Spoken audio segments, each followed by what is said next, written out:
Aya Studio. Surah Walisa Episode Adunya. Mana ebisa adunya sif kennine sitilane jedhanini fudhateera.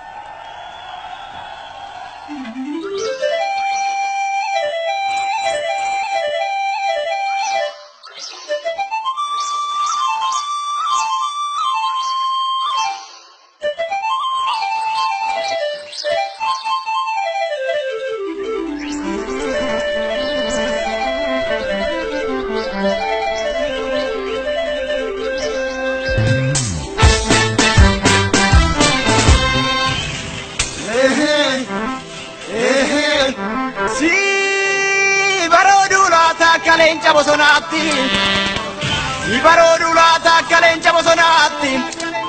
Uga da biodu ammal lupunar karabiti.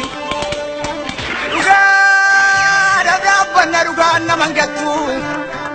Ingni saba kodan kana emirkan urmata turina ke jirtu kamina rafa gara ko da tengkap soitufa. Akka gallo reda milala gadin gadirritamne.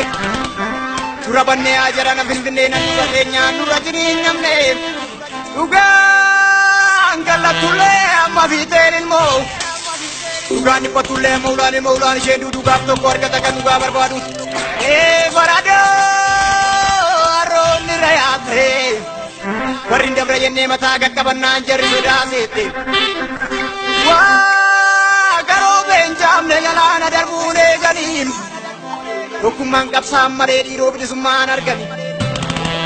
Ila gamazani lenji bosona rasa. Aye du kochu madara tika sa sifani ilma ya sifani antara ya dupina mara chumara chawaya.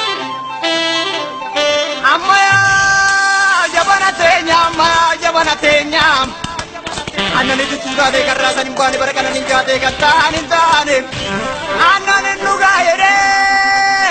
Gorom sabite adun jam sama teru dana ya lafte wayo nambade namne erga sirramne onto to gadda warran salale bu kenya ni suma garo na salbane du kenya songa gata ninta tulu pura putume du yange sumale mbasi Warless Story. Freedom.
Gangala,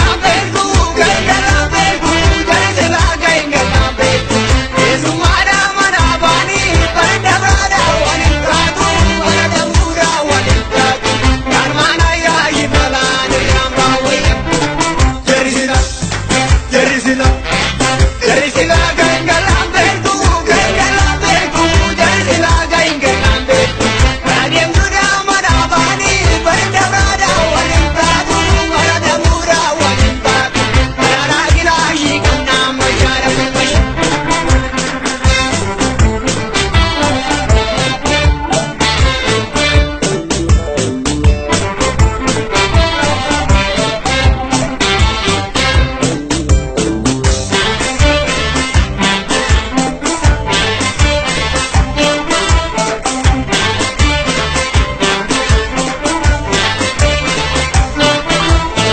Shimana boy asororo ya sororo ya sororo ya sororo muka konto masu michire bere hadi tunche bani dega jabana roro jabana roro jabana roro jabana kamne chire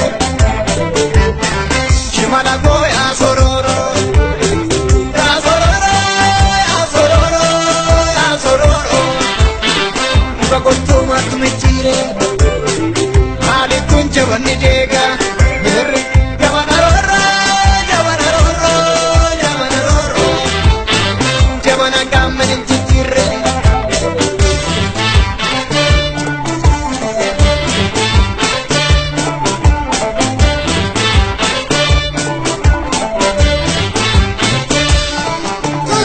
ya oda ya mutohoda Gati zageti rumajira, gati zageti rumajira Nameshani jansena Wayartuna marraji jira, wayartuna marraji jira Mali muktukun mukti matangani jabe Mali barrikun ni mali kamna jabe Mali mukti matangani jabe Mali barrikun ni mali kamna